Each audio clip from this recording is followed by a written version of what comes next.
All right, welcome to Leave a Legacy Livestream, another Wednesday, and it's just amazing that we journey together as Legacy X, high performance leadership and global networking as a community. It was great to see that we've got still more new members joining in every few weeks, and it's good that people are connected to our three pillars. So the three pillars that we always follow is the first pillar is all about becoming a person of influence. And as I always say, leadership is influence, nothing more, nothing less. So if there are people who say, I have to be a leader if I have a title, but to be really honest, it's always about influence. Influence as a parent, influence as a teacher, influence as a community leader. It's all about having the right influence. And secondly, about high performing leadership. What does high performing leadership mean? So we had a couple of sessions.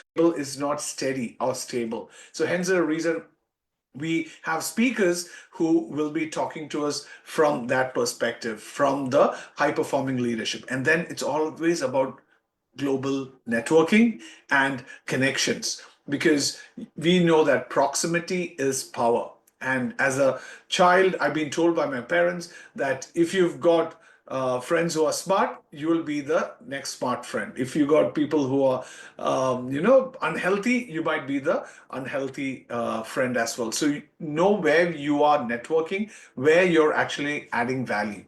And that's where it brings, if you need to understand more about the opportunity to bring our amazing speaker for today, Mr. Verghese Jones. I call him Jones Shah, fondly as I call him, and it's just been an inspiration to work with him very closely in the community, and especially we go to the same church. So as a leader, when I came in, I saw him because he's a teacher of Footscray High School senior campus. Act has been coming through, and today we'll be discussing about what does it truly mean to shape the future from the classrooms. So today we'll be journeying with John Shah. So if I could welcome you on behalf of Legacy X, a Facebook group, everybody, let's give a big virtual round of applause. Oh, thank you. Thank you, Joby. My name is Verghese John. Official name is Verghese John, but people in the church, they call me John, teaching. And I started teaching the year 10 kids in parallel colleges because they have their tuition classes there. So I had my teaching there. And not only that, my grandfather was actually the headmaster of a local high school. So I had to keep that legacy. There are not many people in my family who are teachers. My grandfather is a teacher, so I thought I would. And I always, because I played guitar when I was very young, and I used to teach some kids around our home some how to play guitar. So teaching has always been there. That's one thing, and the other thing is that it's a great profession because the only way to impact lives of the future, the next generation, is teaching. Teaching is a very noble job, and Yeah. you are actually teaching kids how to dream and how to fulfill their ambitions, how to become good citizens of a country. And I always wanted to make with kids, and I had the flexibility. I started my teaching career in Kenya in 1980. I went to Kenya in a very remote school, and I stayed there for about 3 months. It wasn't really a very great experience because from India, a very crowded place, and going to Kenya, it was a remote village. But I taught there for about 3 months and then moved to a local town, and I taught there for 9.5 years. And Kenya is one country which actually taught me how to teach. It gave me a lot of experience. It was a wonderful place to start my teaching career. And as we all know, when we leave India, I don't think our spoken English is not that great. But when I went to Kenya, I polished it really well. Within the first 2, 3 years, I became, I was able to speak English quite fluently. I taught in Kenya for almost 10 years.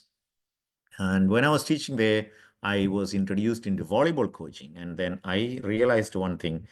When you coach a team volleyball, it's transfer of skills, and I used in the classroom as well. because transfer of skills is very important. And when you meet kids in a different setting, they listen to you. So I learned a lot of things, how to develop very good relationship with kids. And I was almost successful. And when it was 1990, I got married in 1988. And after that, 2 years, I continued teaching. My wife came. She's a physics teacher. She taught there for about almost 2 years. And then we decided to move outside Kenya. We wanted to go and try another country. So I had a chance to go to a country in Southern Africa called Lesotho, which is called the Mountain Kingdom of. It's actually called the Kingdom in the Sky because it's really, really very high. Every part of that country is almost 1,000 meters above the sea level. So I was there for 10 years, and I was in a very reputed school for almost 10 years. And while I was teaching there, I was teaching biology and chemistry and general science in the junior levels. And while I was teaching, I also had so much passion for volleyball. I trained volleyball and I took my team to national level at least 3, 4 years in a row I've seen. And I love teaching and I still love teaching. You might wonder why I'm still in teaching after 45 years. It's because I still have the passion for it and I still have the desire for it. And I still get ready in the morning every day and I meeting the children, teaching them is my passion. And I'm very committed to that. And probably I'll retire towards the end of this year, although impart just information, but who impart wisdom and knowledge. So I really consider you, Jonsha, from your journey, because like you said, you're really passionate and we can see that passion as well. So thanks. So next, if I could ask is, in what ways do you build meaningful partnerships with parents and guardians? Because that's important because they're entrusting their child to you. And how do you keep them engaged in their children's learning journey?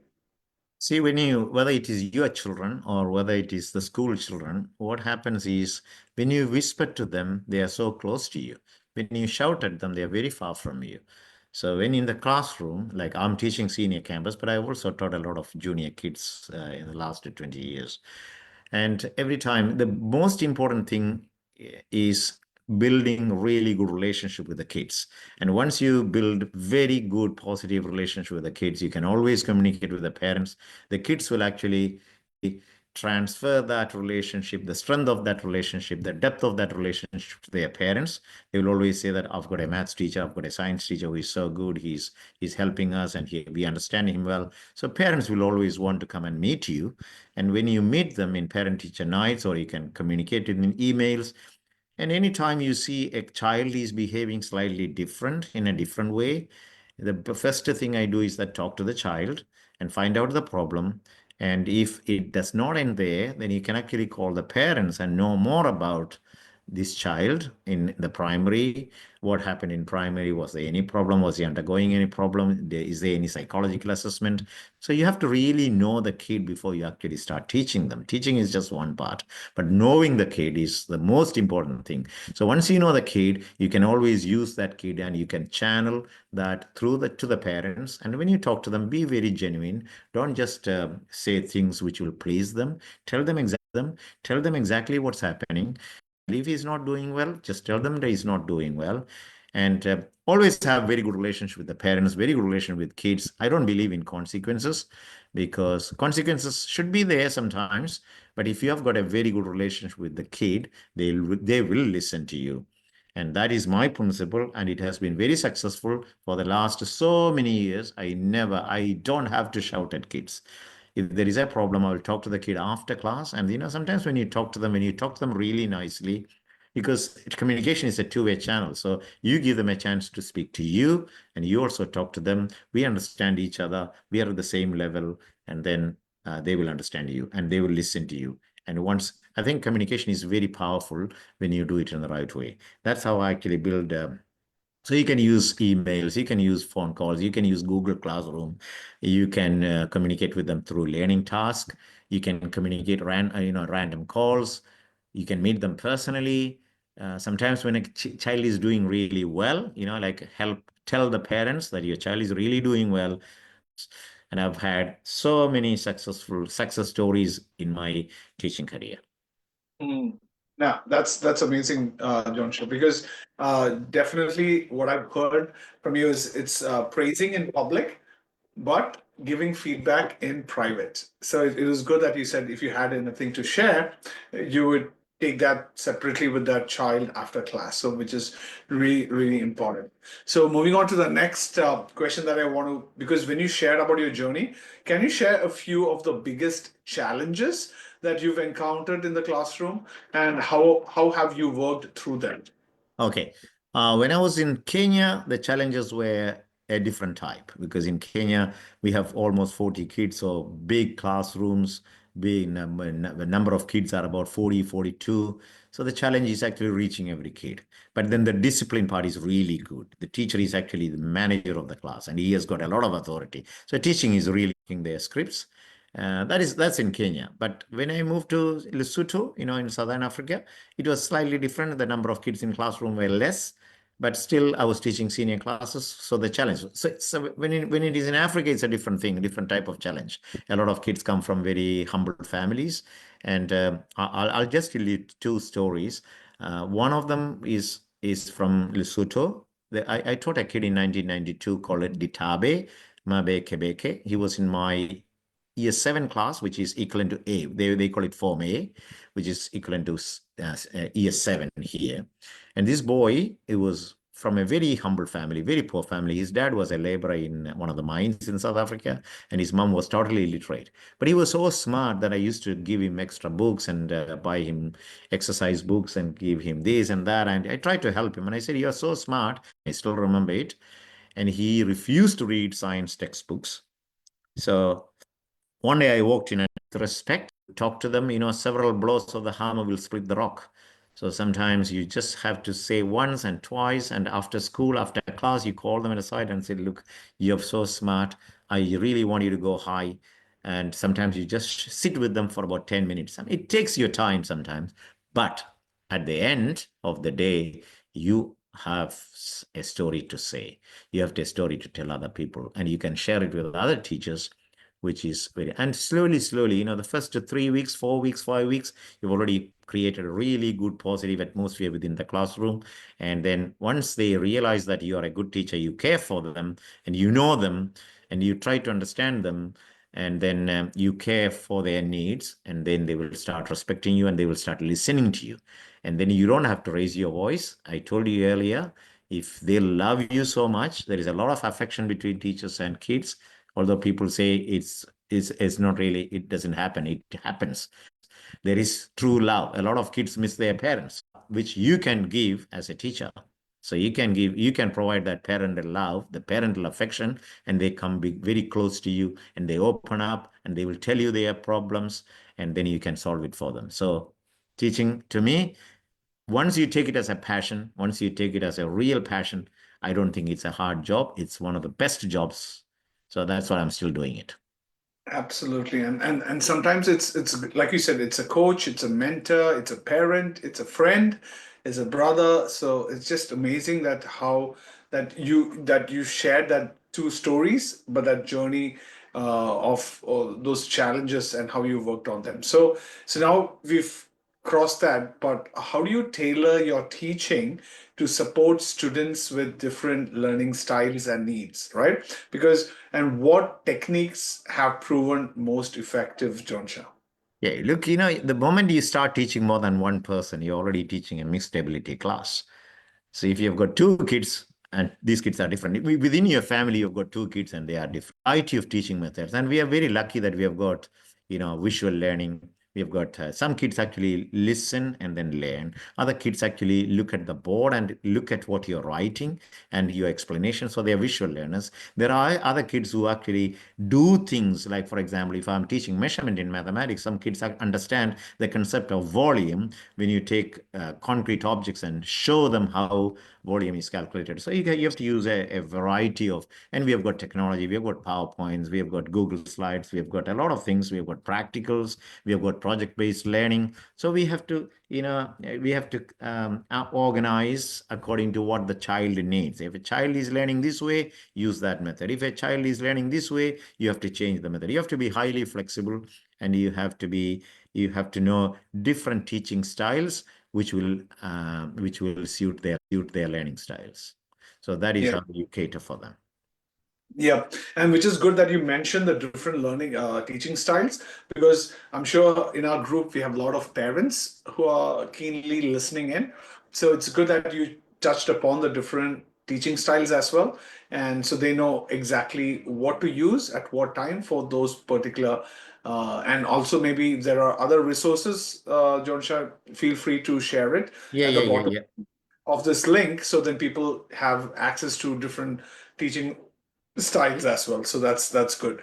And that's where it brings to the more, because mental well-being. So I thought, how do you support students academically while also nurturing their emotional well-being, so especially when they are going through tough times? So how do you actually support them, John Shah? Oh yeah, definitely. Like it's very important to create. You've got a very important role to play. You have to create a supportive environment for the kids. If a child is like if you feel that a child is just by himself or herself, no, you have to find out what their strengths are. You also have to know where their weaknesses are. Like some kids are weak, they are not, oh yeah, I love this teacher.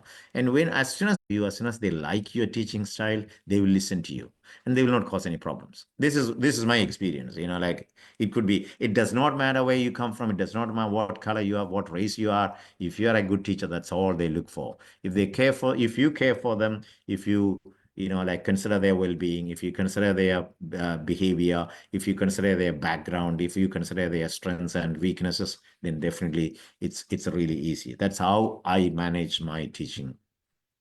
Yeah, and that's amazing, which will also be good for parents as well. Because, like you said, the parents also lead them. Parents are also riding the bike along with them, and parents shouldn't feel that they're riding the bus and my children are the passengers. So, I think that mindset shift, as long as the parents get that, I think it becomes I would say, more collaborative kind of a relationship between them and their children as well, especially in high school, because I'm sure we have more some of our this network here who've got high school parents. So thanks so much for sharing. And so what involved in their child's learning and development at home, right? Because we Yeah, might have a I lot of I yeah. really don't know what type of advice, because time is changing. It was not like 1980s. It's very different now because kids are really advanced in terms of technology, in terms of, like AI, everything is in their fingertips. But still, parents have got a big role to play. They have to support their learning by establishing routines. Like I brought two children up and you know them. And, we have to spend a lot of time encourage curiosities. That's one of them, and then spend a lot of time with them, the dining, playing, weekends, take them to the library in the morning and stay with them for about 2 hours. Encourage them to read books, and then give them a reading habit is very important, because a lot of kids don't have enough vocabulary when they come to year 12. So a library on the weekend is so important for parents. And when they come home, you really have to. I know sometimes they are very negative, but you have to find out whether do they have homework, and sit with them. Make sure that the homework is done. Spend a lot of time with them. Eat with them, dine with them, play with them, pray with them, whatever you can do. Spend a lot of time with them. That's how you keep that connection with kids.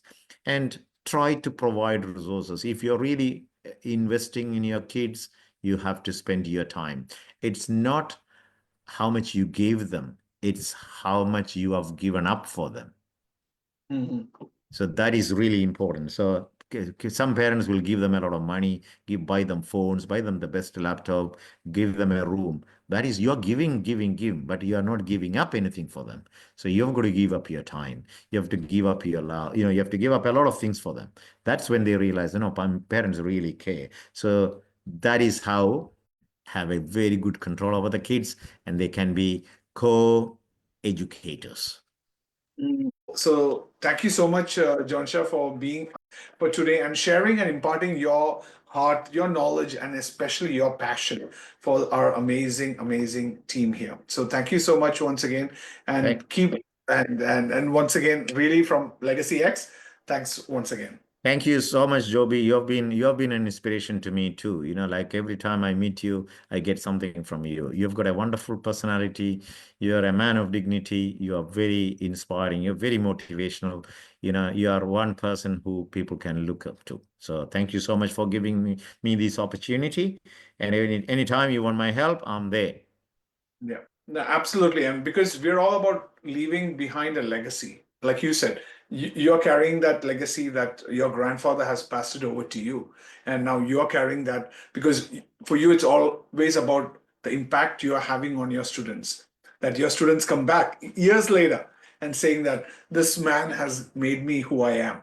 And Yeah. what more a I've bigger got legacy. similar letters, and last 2 weeks ago, I got a letter from a student I taught 7 years